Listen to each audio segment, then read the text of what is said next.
اعوذ باللہ من الشیطان الرجیم۔ پناہ مانگتا ہوں میں اللہ کی شیطان مردود سے۔ بسم اللہ الرحمن الرحیم۔ شروع اللہ کے نام سے جو بڑا مہربان نہایت رحم والا ہے۔ دا باٹم لائن کے ناظرین اکرام، السلام علیکم۔ محترم ناظرین، ہم اپنی آج کی ویڈیو میں حضرت فقیر نور محمد سروری قادری مجید جن اور سلیمانی ٹوپی کا قصہ آپ کے سامنے پیش کریں گے، جو یقیناً آپ کے لیے دلچسپی کا باعث ہوگا۔ حضور والا، دنیا میں بعض لوگ اپنی قوم کی بھلائی کے لیے اپنی زندگیاں وقف کر دیتے ہیں، بعض فن اور آرٹ کی خاطر اپنا سب کچھ قربان کر دیتے ہیں، بعض اقتدار اور حکومت کے واسطے تن من اور دھن کی بازی لگا دیتے ہیں، اگرچہ ان میں نام و نمود کی خواہش پائی جاتی ہے اور ذاتی مفاد کو بھی دخل حاصل ہوتا ہے، مگر پھر بھی خدا ان کی محنت اور قربانی کو ضائع نہیں کرتا۔ وہ قدر کی نگاہوں سے دیکھے جاتے ہیں اور ان کی شخصیت مشہور زمانہ ہو جاتی ہے، مگر مبارک ہیں وہ ہستیاں جو محض اللہ کی خوشنودی اور رضامندی کی خاطر اپنا سب کچھ قربان کر دیتی ہیں، جن کی قربانیوں میں نام و نمود کی خواہش کا شائبہ تک نہیں ہوتا۔ یہی وہ ہستیاں ہیں جن کے بارے میں قرآن مجید فرقان حمید کی سورہ یونس میں اللہ نے یوں فرمایا، ترجمہ کہ ان کو نہ خوف ہے اور نہ حزن و ملال۔ یہ ایک ایسے درویش بے کلیم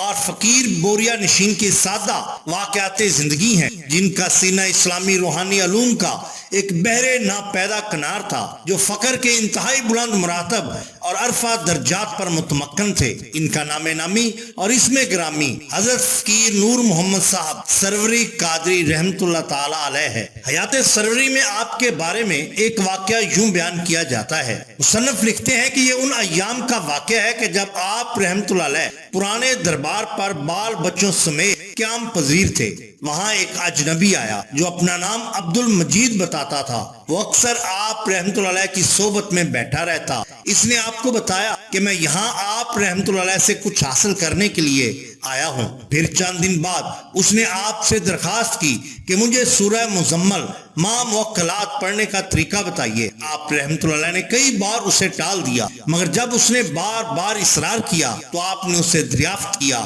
کہ تمہارا اس سے مقصد کیا ہے؟ اس نے جواب دیا، میں اس کے ذریعے جنات کے بادشاہ سے سلیمانی ٹوپی حاصل کرنا چاہتا ہوں۔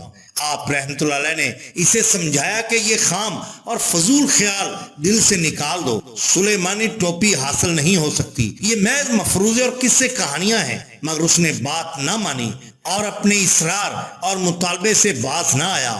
کہنے لگا، سلیمانی ٹوپی کا ذکر سیف الملوک کے قصے میں ہے، اسے پریوں نے یہ ٹوپی لا کر دی تھی، جس کی وجہ سے وہ انسانی نظروں سے اوجھل ہو کر پریوں کی دنیا میں جا شامل ہوا تھا۔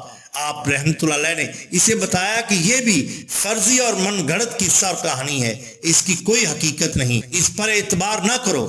مگر اس نے کہا، مجھے سورہ مزمل ماں موکلات اور اس کا مکمل طریقہ بتا دیجئے، میں جانوں اور میرا کام جانے۔ جب آپ رحمت اللہ علیہ نے دیکھا کہ وہ کسی طرح باز نہیں آتا تو اس سے کہا، اچھا، میں کسی وقت یہ چیز مکمل طور پر لکھ کر تمہیں بتا دوں گا، چند دن صبر کرو۔ اس پر وہ مطمئن ہو گیا اور آپ کی خدمت کرتا رہا۔ عبد المجید کی شکل کچھ عجیب و غریب قسم کی تھی۔ اس کی آنکھیں بالکل مٹیالی اور خاکستری رنگ کی تھیں، جو انسانی آنکھوں سے بالکل مشابہ نہ تھی، اور چہرے کا رنگ بھی کچھ عجیب سا تھا، اور اس کا اصرار بھی انوکھا تھا۔ اس سلسلہ میں وہ کوئی دلیل ماننے کو تیار بالکل نہ تھا، بلکہ اپنی بات پر قائم تھا۔ ایسا معلوم ہوتا تھا جیسے وہ جنات کی دنیا سے ہو کر آیا ہو اور اسے یہ یقین ہو کہ یہ کام ہو سکتا ہے۔ ایک رات فقیر صاحب عشاء کے وقت دربار سے باہر غسل خانہ میں طہارت کی غرض سے گئے۔ اس وقت کافی اندھیرا تھا۔ جب باہر نکلے تو یک لخت اور بے اختیار طور پر لرز گئے۔ ایک سایہ اور ہولہ آپ رحمت اللہ کے سامنے نمودار ہوا۔ آپ نے پوچھا، کون ہو؟ جواب میں ایک بڑی عاجزانہ اور نرم سی آواز آئی، حضور، میں عبد المجید ہوں۔ فقیر صاحب رحمت اللہ علیہ نے کہا، کمبخت، تم آدمی ہو یا جن؟ ایسا پرتو تو جنات کا ہوا کرتا ہے۔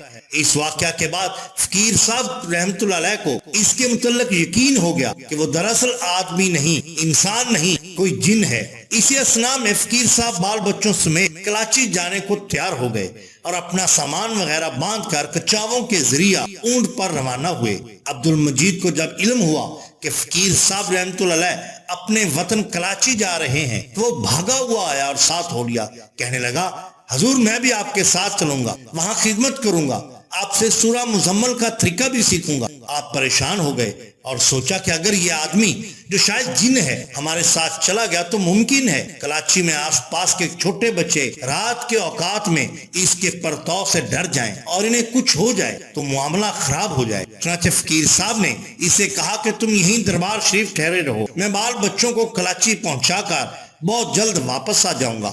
آپ کے چلے جانے کے بعد عبد المجید وہیں مدرسہ میں رہا اور اس دوران بہت سے عجیب و غریب واقعات بھی عبد المجید سے سرزد ہوئے۔ آہستہ آہستہ عبد المجید غصہ میں آنے لگا اور اس نے کئی لوگوں کو اور طالب علموں کو اپنے اعمال سے تنگ کرنا شروع کر دیا۔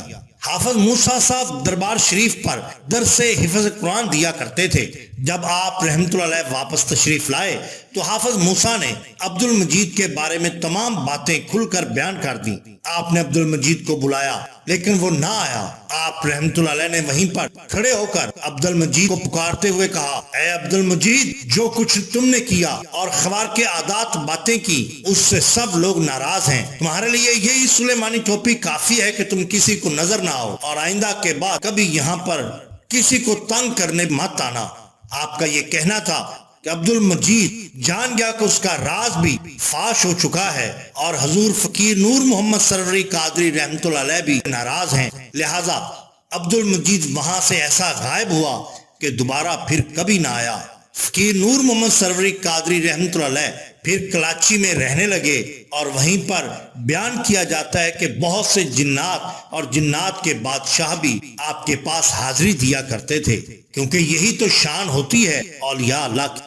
ناظرین اکرام، اللہ تعالیٰ کے فضل و کرم سے اور بوسیلہ سرور کونین محمد الرسول اللہ صلی اللہ علیہ وآلہ وسلم، صحابہ کرام، تبع تابعین اور اولیاء اعظام کے میں نے اپنی مدد آپ کے تحت آنکھوں کے لیے فری ہسپتال کا قیام کیا ہے، جہاں پر غریب اور نادار لوگوں کا مفت علاج معالجہ کیا جائے گا۔ ناظرین کرام، یہ ایک بہت بڑا پروجیکٹ ہے جس میں میں اکیلا کچھ نہیں کر سکتا۔ امید ہے کہ آپ اس کار خیر میں میرا ساتھ دیں گے۔ ہمارا مقصد صرف ایک ہی ہے کہ چراغ روشن رہنے چاہیے۔ اگر آپ ہماری مدد کرنا چاہیں تو درج ذیل طریقہ اختیار کر کے آپ ہماری مدد کر سکتے ہیں۔ آپ کا بہت شکریہ۔